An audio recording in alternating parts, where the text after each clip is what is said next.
Joe, a very good evening to you. It really is great to see you.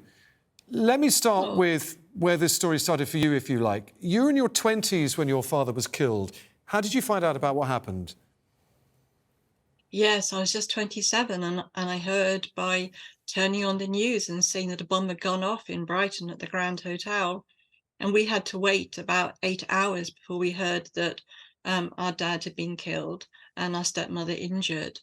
It was one of those days that, I'm never going to forget that wait, that just looking to see any possibility that he was still alive. As the day went on, I think I sort of resigned myself to the fact that he had been killed. So, obviously, you would have known that Patrick Magee went on trial. That was just a few years later. I don't know if you attended court, but you certainly knew who had killed your father. Tell me when you first ended up meeting him. It would have been after his release from prison, I expect. And how on earth did your remarkable friendship with him come about? Yes, well, I remember him being released, and you had the picture of that. And I didn't know he was going to come out of prison that day. We weren't prepared, and it was a shock. And I felt quite angry. How is this justice? He's free. My dad can't come back. But then I thought, this is for peace. This means less people are going to be killed, and so I welcomed it. And then the idea came to me, maybe I can meet him. And it took a year and a half before I could meet him. And the reason why I went to see him was I saw it as a one-off private meeting no one would ever know. And I wanted to see him as a human being. He was demonized. I had no idea what his story was. I just wanted to see him as a human being because that would give me back something that was taken with the bomb. And it was only 2 days after the bomb had gone off back in 1984 that I committed my life to about bringing something positive out of it and not staying a victim, not going for revenge. That was really important to me. How did it feel to meet him? I was terrified. I was absolutely terrified. This is how not to do these kind of meetings, because there was just him and I in a room, no facilitator there.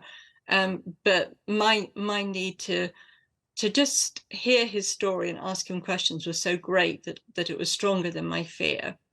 And the first hour and a half was very intense. And for him, he was talking about his political motivations. And I was quite familiar. I've met other men who'd been in the IRA, and I knew he would do that.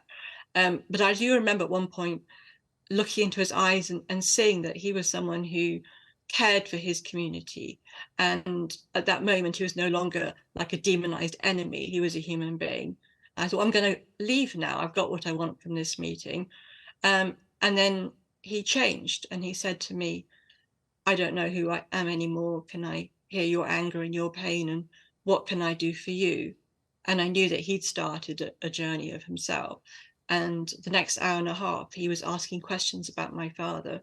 And when he planted that bomb, this is the nature of violent conflict, he demonized the other as they demonized him. These are his words. And he didn't see anyone in the hotel. And now he's seeing my dad as someone with a soul, with a heart, with a family. And he's realizing the impact of what he'd done. And before that, he hadn't even thought about it, because that's what I've been learning about people who use violence. That's how they carry it out. They don't think about what's going to happen to people who are affected. Joe, how hard did you find it not to hate him? Well, if I'd hated him, I would have been hurt twice. Once from losing my father in the most violent, horrific way, and two by losing who I was. If I'd been consumed with hate, then what that would say about me and my life. And I wanted my life to be about bringing something positive, trying to contribute to peace. And therefore, hatred was not going to serve anything. It would only have hurt me. So I chose to find a route which gave up revenge, gave up trying to change the past in order to create a different future. What you're saying is, I find it quite remarkable, the courage you must have to go through that and suppress those, visceral human emotions.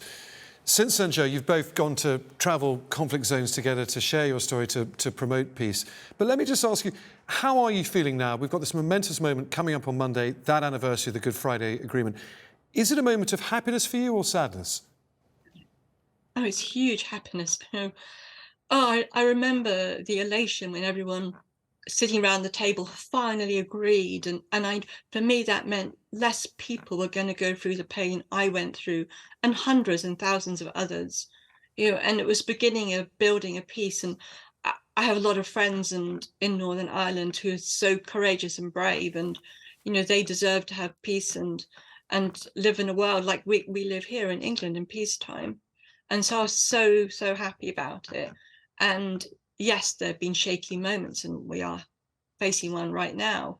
But there's a foundation of incredible peace building, cross community work, people who've given their lives up to deal with the trauma, because you can't have that much suffering and violence without leaving a lot of trauma that needs to be addressed. People need to share their stories. So when you do look at Northern Ireland's politics now, which we agree is pretty precarious, Stormont Assembly is still suspended, the terror threat level has just been raised. The Daily Telegraph reporting tonight that there's now a terror threat potentially surrounding Joe Biden's visit to the province. How does that make you feel, and what would you want to say to the politicians of Northern Ireland right now? Well, I feel sad that they're even talking about violence. Of course, it's a tiny minority, and that's what we have to remember. And I want the stories that come out of Northern Ireland to be about the amazing peace that is there, the people who are working there to create a different future. And for young people, they deserve more. They want their land to be about the music and the creativity and the being entrepreneurs and all the things young people love to do, not about going back to the conflict.